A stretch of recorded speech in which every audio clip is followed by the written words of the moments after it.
This is my review of Shriekfest's 14th annual Horror Fest, starting with the first movie. I did not see the movie, the Thursday night movie, but starting with Friday night's first feature called Alice D, which was it says after inheriting an old mansion that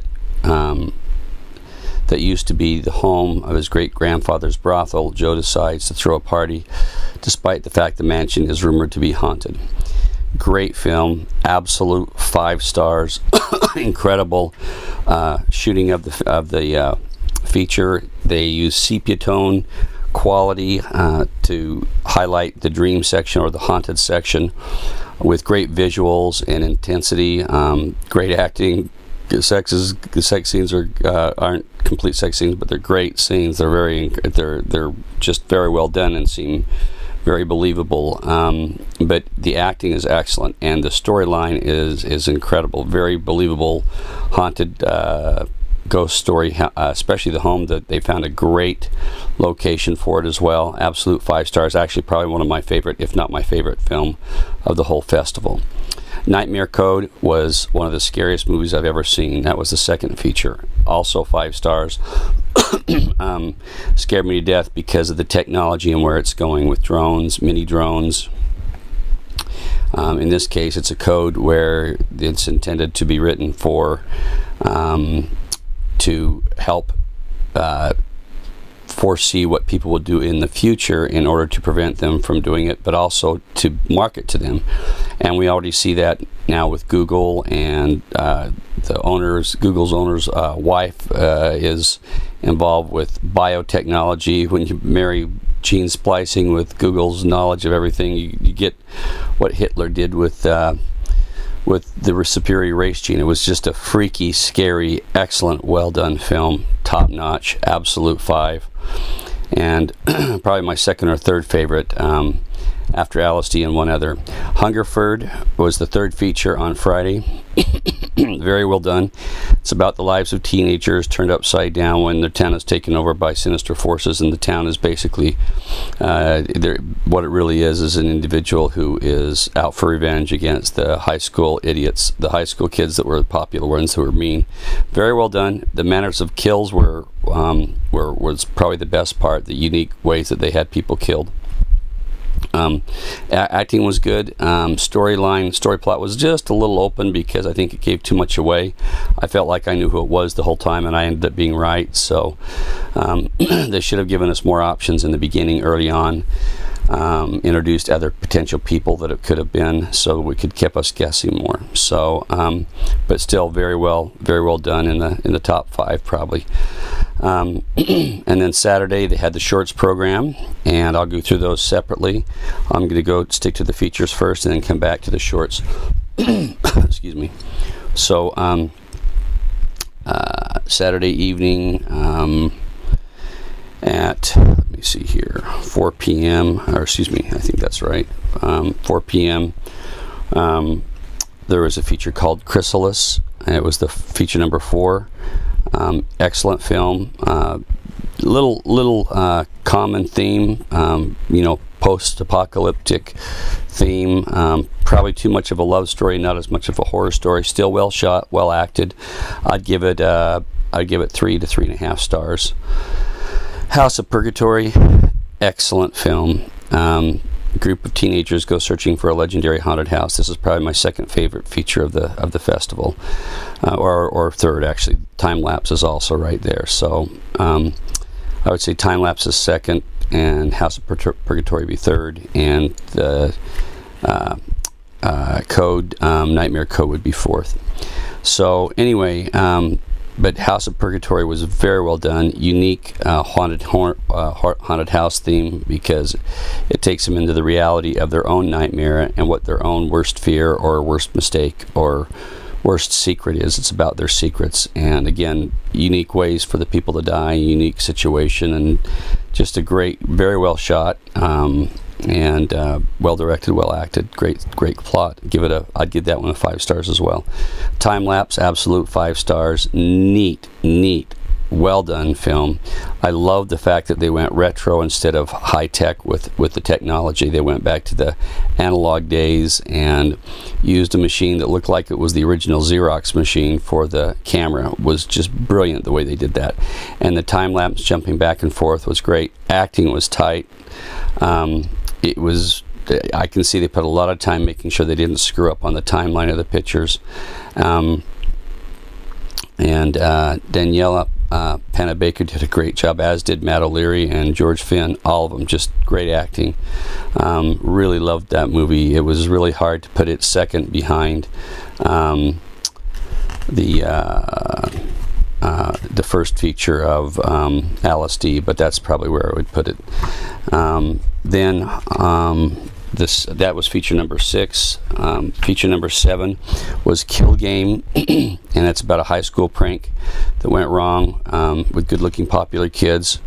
Voted most likely to succeed find themselves on the wrong end of the joke. Actually, this is I got the reversed one. This one was the one that should have had the other rating I mentioned. It was probably a 3.5 stars. I was looking, I think, at a short film. But very well acted, neat pranks, things that they did, but still a good feature overall. And it was a lot of fun to watch. And then Saturday, after we get through the shorts,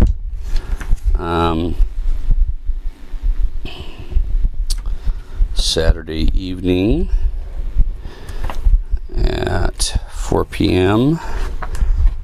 Or excuse me, Sunday evening. I'm jumping ahead now. It's Sunday. Sunday evening, 4:15. Feature number 8 was Bag Boy, Lover Boy, and boy, it was right near the top. Again, I would say this is probably the 4th or 5th best film of the festival.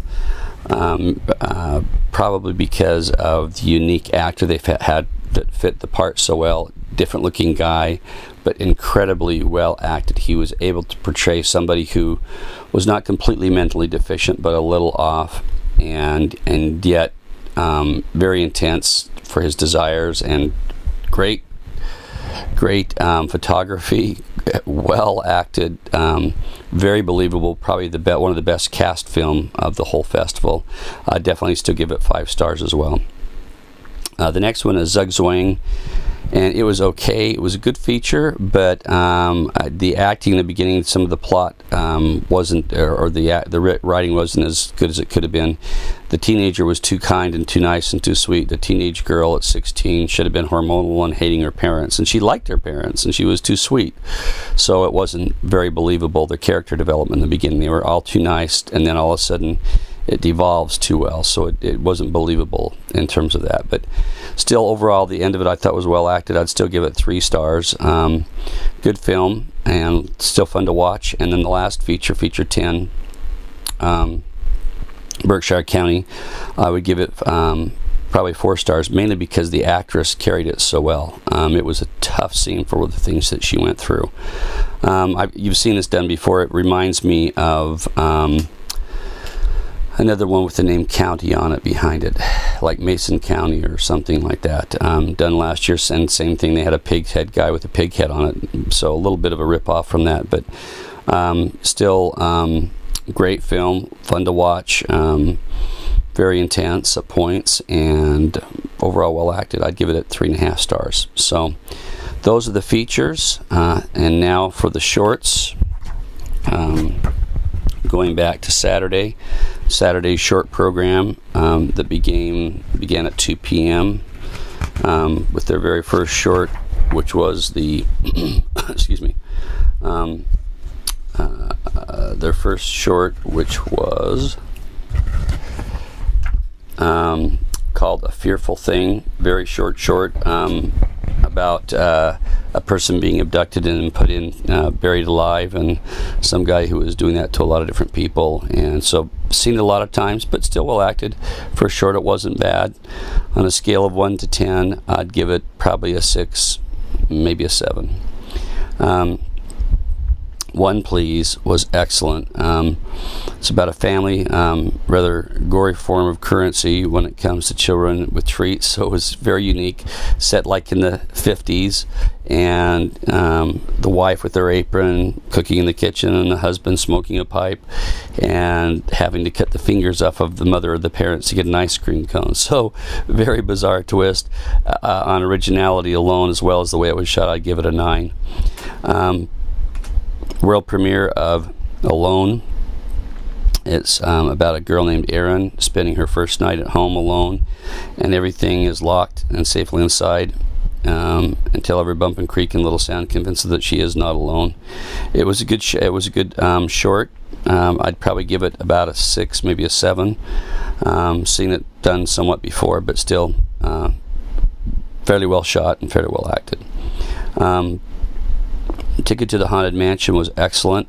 I liked it because it was kind of filmed with the film noir style, and yet good acting, believable, and scary. So it was a good film. I'd give it a 9 on that. The next one was Job Interview, and that was interesting because it's a take on female vengeance and revenge for somebody stealing her boyfriend or husband.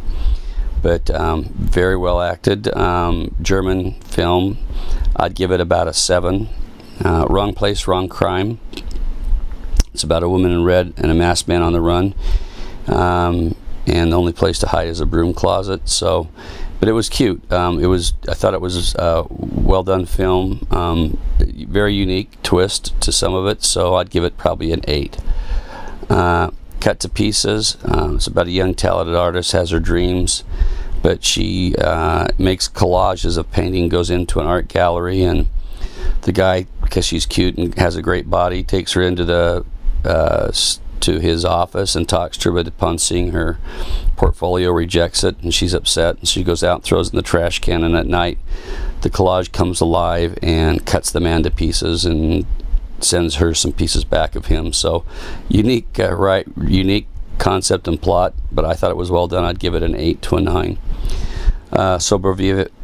Vivo.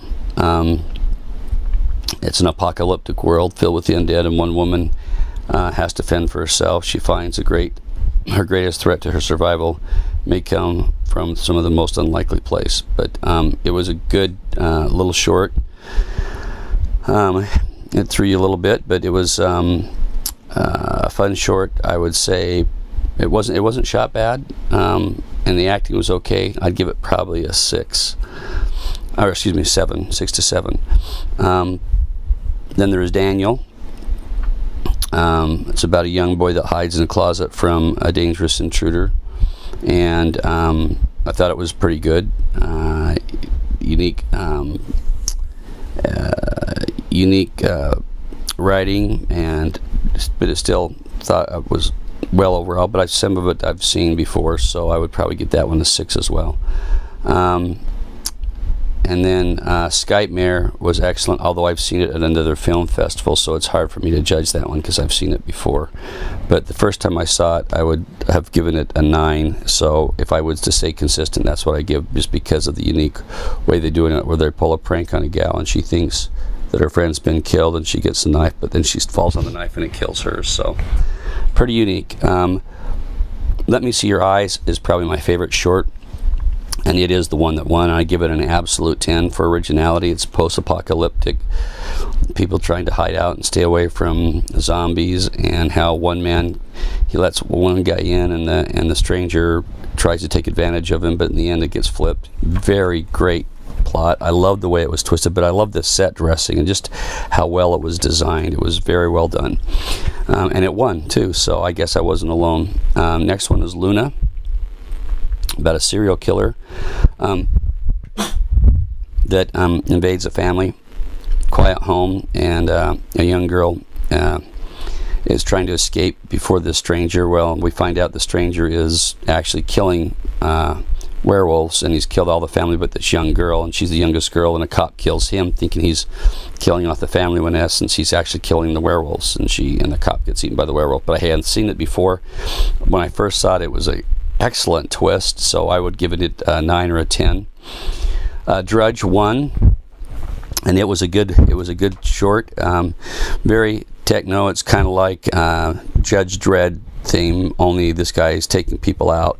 Very good short, but very well done. And the best is the costume and the machinery that the character Drudge has, that he's armed with, and the way he's able to shoot these people with these sharpened nails and a boomerang spear. And anyway, just great in that regard. Very short, but very good.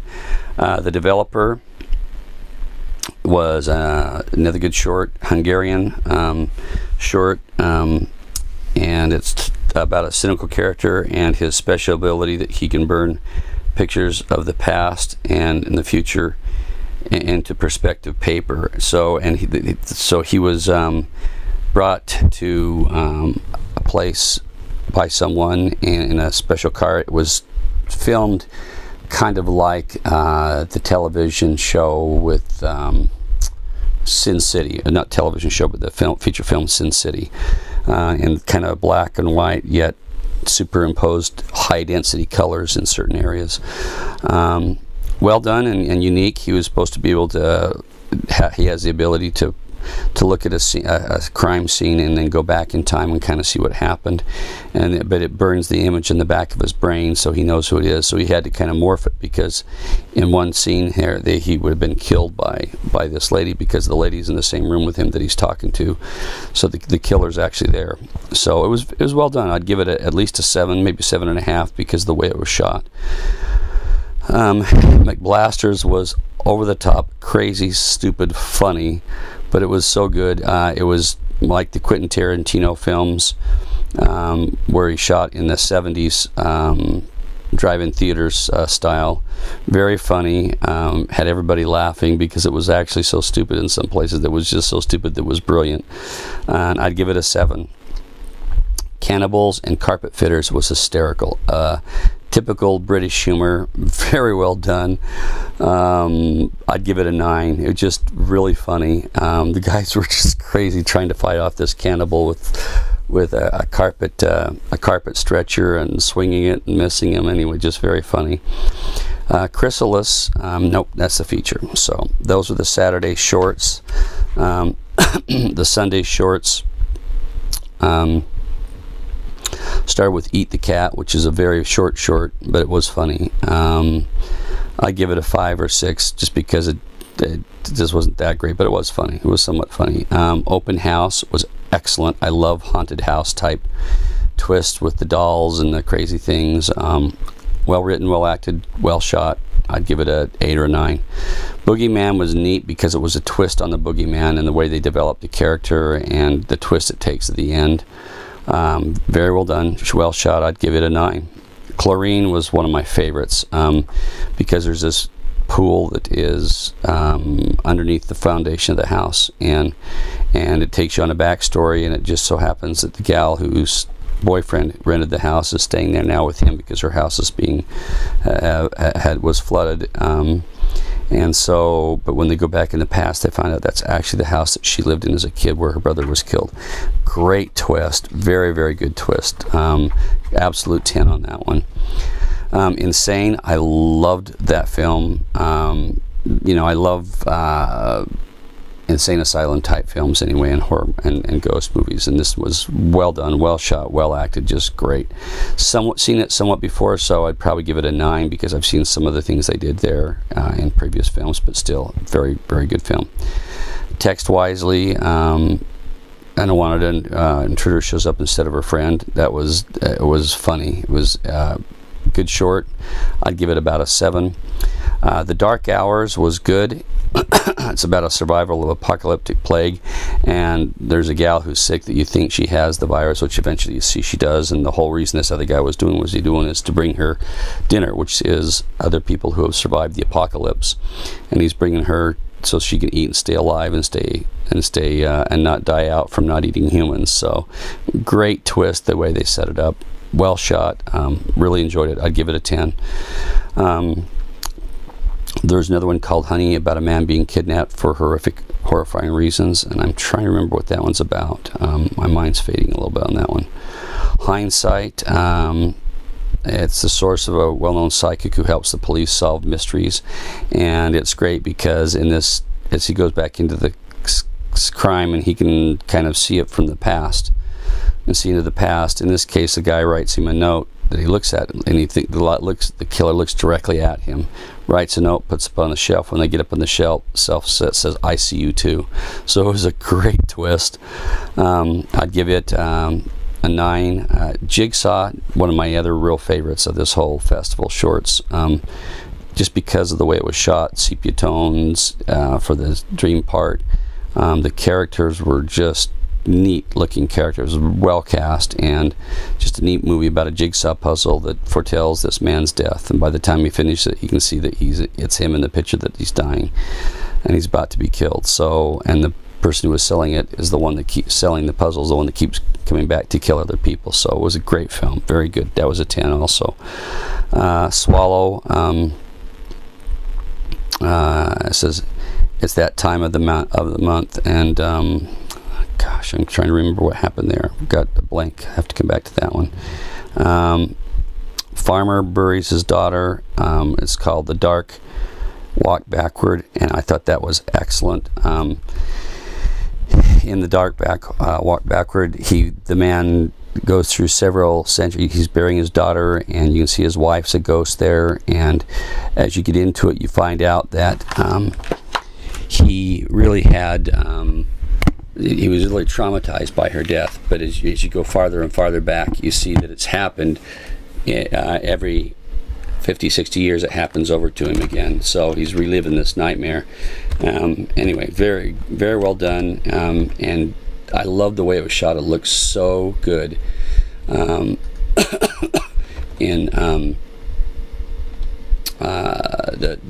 just the way the camera action was, and not the camera action, excuse me, but the shooting of the film was beautiful. So that was fun.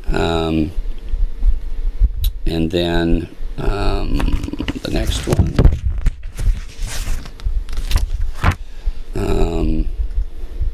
was Prank, and it's about 3 boys, about a Halloween prank, and I've seen something similar before, but it was well done. I'd give it a 7, but I've seen it before. So but fun to watch. Then Edward the Damned was very good. I'd give it a 10. It's about a man who's basically got a demon attached to him, and the demon's attached to the back of his head, and it's a female demon, and he can't get rid of it, wants to pays money to have it taken away from him, but he can't. So anyway, it was a great film. And was fun to watch. I'd give it a definite 10. Go back to Swallow. Swallow was also good. It's basically a short film about a werewolf, and these people that come back to town and come back to their old hometown, and he brings this guy back with him, but this person he brings back is a friend, but he's a werewolf, and he tries to keep him chained up, but his crazy neighbors force him to let him out. But it was a lot of fun to see, and you knew it was going to happen, but it was fun to see it happen. Happy Birthday was one of the funniest shorts I've seen. It was a comedic short, not really about horror, more about a stupid happening and accidents that happen of this boyfriend and girlfriend, but I'd give it a 10 as well. And then going back to the other one I missed,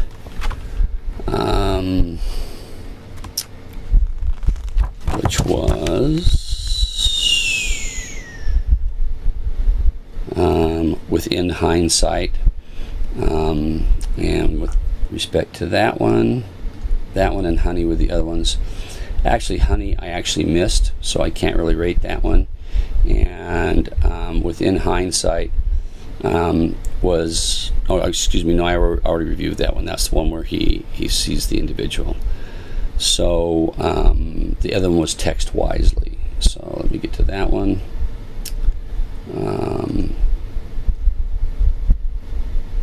And